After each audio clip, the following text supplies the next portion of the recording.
প্রথমে আমরা চলে যাব আমাদের নিউ ট্যাবে গিয়ে লিখব ওয়েবসাইট নেম, এরপরে লিখব wp-admin, লেখার পর আমরা এন্টার প্রেস করব। এন্টার প্রেস করলে নিচের দিকে স্ক্রল করব, করলে এই যে সেটিংসে আসার পরে এখান থেকে আমরা যাব হচ্ছে রিডিংয়ে ক্লিক করব।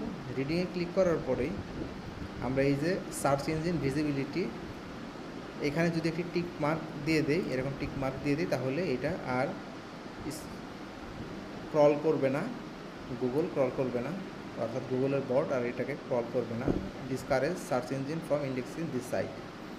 তো এইভাবেই আপনি এটা টিক মার্ক দিয়ে সেভ চেঞ্জে ক্লিক করে দেবেন, তাহলে আপনার এটা আন্ডার কনস্ট্রাকশনে থাকবে, এটাকে গুগল আর ইন্ডেক্স করবে না। আমি এখন আপনাদেরকে বলে দেবো যে এটা করার কারণ কি।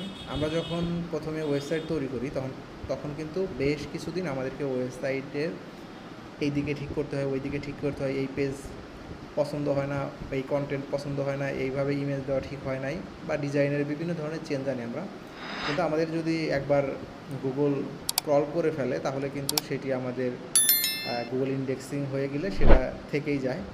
এটা যদি আমরা অফ করে রাখি, আমরা যদি অন না করি, সে পর্যন্ত গুগল এটাকে ক্রল করবে না, বা গুগলের বটটাকে ক্রল করবে না, এবং গুগলে এটাকে খুঁজে পাওয়া যাবে না। আশা করছি ভিডিওটি আপনাদের উপকারে আসবে।